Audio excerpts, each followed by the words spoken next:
How are you doing today? You feeling okay? Yeah, I feel good. You do? Yeah. You're busy, Toby. Yeah. You don't stop, do you? Well, I did for 2 years. Well, yeah, and it's been a journey, hasn't it? It is.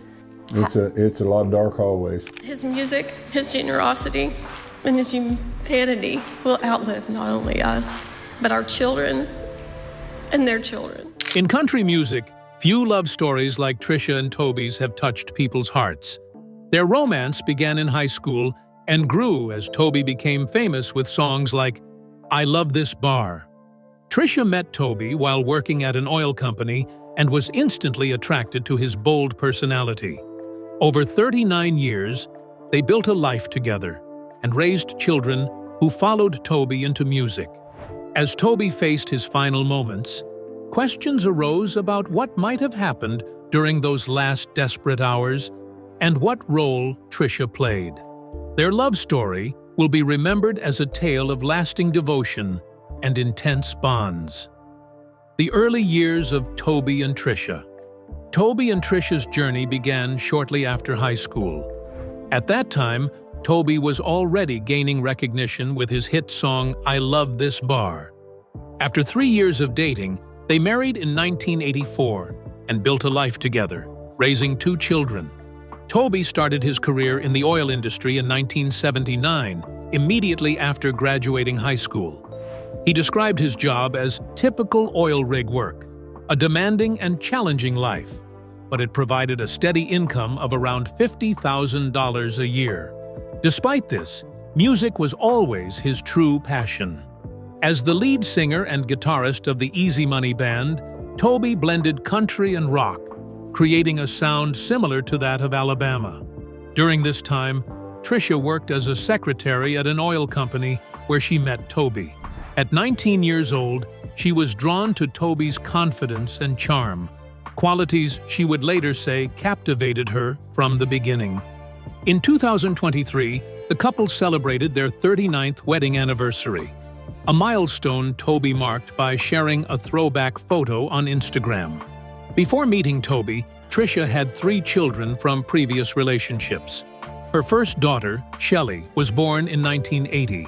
When Toby and Tricia married, he embraced Shelley as his daughter. The couple later had 2 more children, a daughter named Crystal in 1985 and a son named Staten in 1997.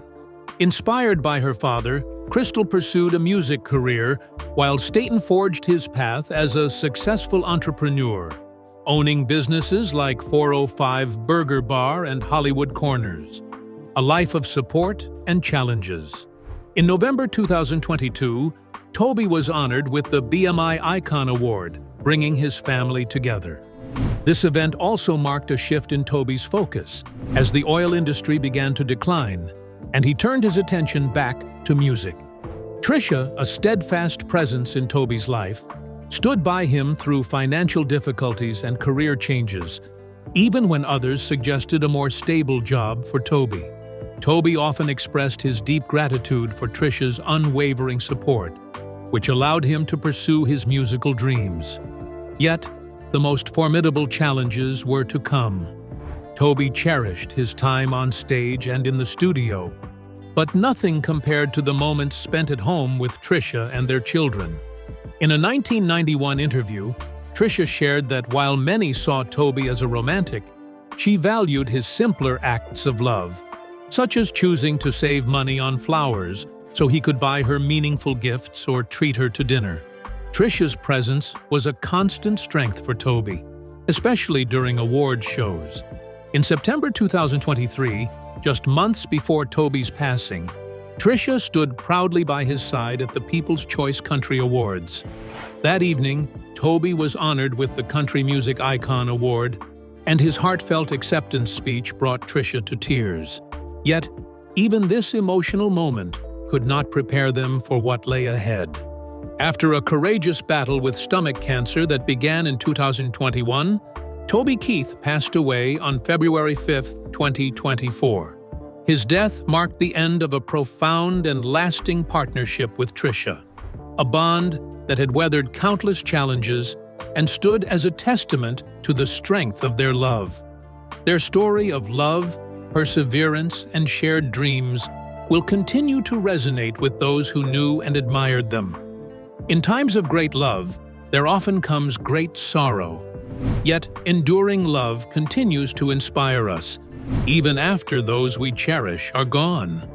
Toby and Tricia's story, a testament to the enduring nature of love, reminds us that true love is not just about the good times, but about standing together through the most challenging moments of life. Reflections on faith and hardship. The person thanked their conversation partner for making time in a busy schedule. They recognized the value of the upcoming discussion and asked how the other person was doing, noticing their calm demeanor despite being busy. They acknowledged the challenges in life and shared some of the difficulties that had made them take a break from everyday routines. They described their journey as filled with obstacles, but guided by a strong faith. Next, they discussed the challenges of illness, especially the pain of receiving a late diagnosis. This set up a conversation about how faith can help during tough times. They explained that being diagnosed over 2 years ago made each day a struggle for control and understanding. Their journey was chaotic, but supported by their unwavering faith. They wondered if their companion's faith had strengthened during similar trials. While they felt their faith hadn't become stronger, they realized they had a deeper understanding of it and relied on it in moments of despair. They continued by sharing a sense of peace they found in the spring after their diagnosis. This peace was hard to explain, but came from accepting whatever the future might hold. They suggested that this peace might seem strange to those without faith, comparing it to flipping a light switch off. For them, faith was a constant presence and a source of support through everyday challenges. The conversation turned to a memory of a road trip and a meaningful discussion about beliefs with another traveler.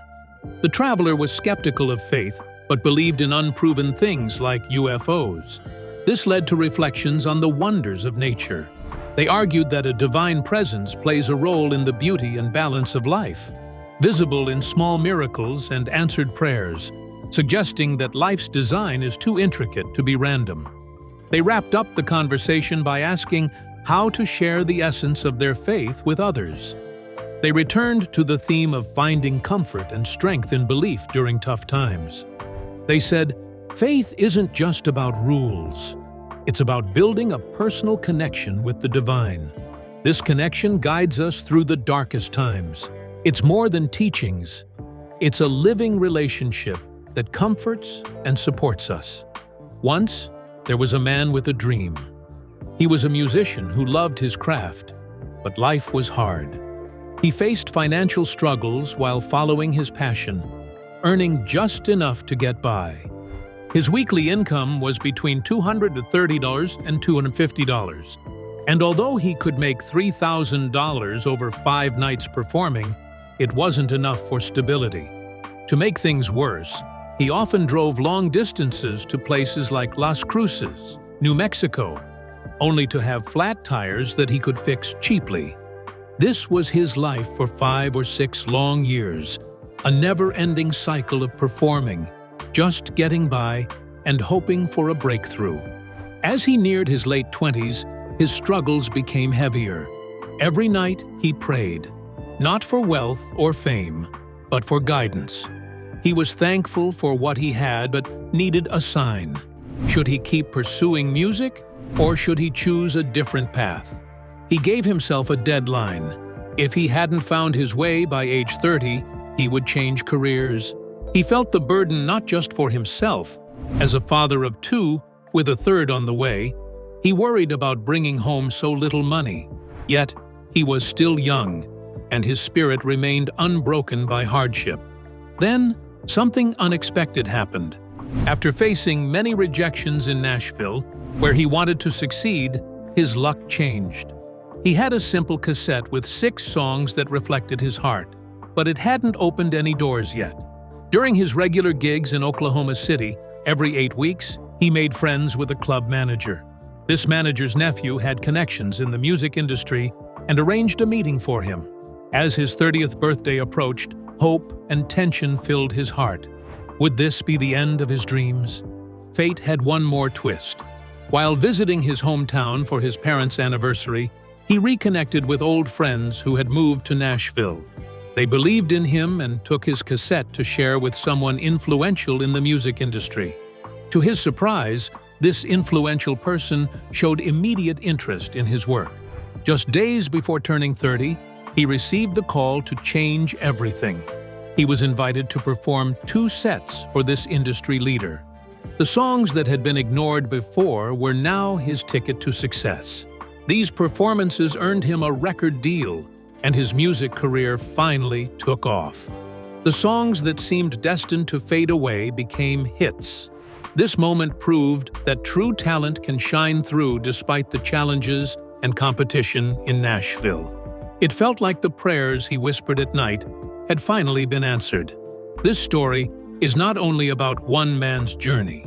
It reminds us that perseverance can lead to unexpected results. Sometimes, when it seems like all is lost, a door opens in the most unlikely way. It shows that even in dark times, hope can survive. Toby Keith's legacy. Country music legend Toby Keith passed away on February 5, 2024, at the age of 62, after a courageous battle with stomach cancer. His passing marks the end of an era for country music and the broader cultural landscape he influenced throughout his life. Toby Keith was born and raised in Clinton, Oklahoma, and spent much of his childhood on a farm near Oklahoma City. His early years were filled with the sights and sounds of rural life. But one place that stood out in his memory was his grandmother's establishment, Billy Garner's Supper Club, located in Fort Smith, Arkansas. The club, later known as Clancy's Tavern, was a special place for Keith. It had a bar in the front and a delicate dining area in the back, where live bands played and people danced. This atmosphere left a lasting impression on young Toby, inspiring his future in music. The club's influence was so strong that he named his 15th album after it, though he never performed there before it was sold. Keith's path to music was not a straightforward one. He initially planned to follow in his father and grandfather's footsteps by working in the Oklahoma oil fields. Right out of high school, he began working as a derrick hand, driven by the booming oil industry. His original goal was to study petroleum engineering in college, but the lure of the oil fields was too strong. This early chapter of his life was marked by a fierce work ethic, a trait that would later define his music career. Keith balanced his demanding oil field job with his growing passion for music during this time. He formed a band called Easy Money, playing gigs whenever he could. However, the downturn in the oil industry in the early 80s forced him to reconsider his future.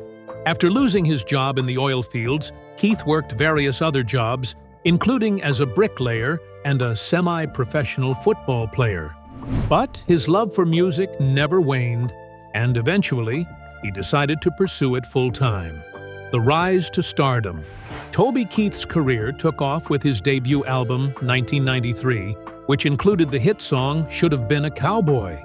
This song's popularity helped him rise in country music after a flight attendant gave his demo tape to Harold Shedd, the head of Mercury Records. A key moment in Keith's career was the release of Courtesy of the Red, White, and Blue, The Angry American, in 2002. He wrote it in just 20 minutes as a response to the September 11th attacks. The song connected with many people grieving the tragedy and showcased Keith's loss since his father had died shortly before. Keith also built a successful business beyond music. In 2013, Forbes named him Country's $500 million man, highlighting his impact on American culture. He opened the restaurant chain I Love This Bar and Grill, which became popular in local communities. However, by 2015, the chain faced difficulties, leading to some closures. Additionally, Keith invested in a clothing factory near his home in Oklahoma. He aimed to run it sustainably, but could not compete with cheaper imports, eventually closing it. Political misconceptions and personal values. In a 2013 Forbes interview, Toby Keith shared his frustration about being seen as a strong conservative because of his lyrics. In a 2016 Chicago Tribune interview, he explained that he has never registered as a Republican. He comes from a Democratic background and became an independent in 2008. He has spoken against the Iraq War and supports gay marriage and abortion rights. Even though he performed at Donald Trump's pre-inauguration event, Keith made it clear that he supported the office of the presidency, not the person. During the 2016 election, he criticized both Trump and Hillary Clinton. His friend Bobby Pinson jokingly described his politics as, "Keith's song, courtesy of the Red, White, and Blue, the Angry American, gained attention and created controversy, especially with Natalie Maines of the Chicks." However, after experiencing personal loss, Keith sought to make peace. He missed a chance to work with the Chicks on climate change awareness, but he did form a friendship with comedian Stephen Colbert and even gave him a funny pillow as a gift. Keith is committed to cancer-related causes, inspired by the loss of his guitarist's daughter. He started Allie's House to help families affected by cancer and opened the OK Kids Corral in 2013, offering free lodging for pediatric cancer patients and their families. His foundation continues to have a significant impact, showing his compassion and resilience despite his health challenges.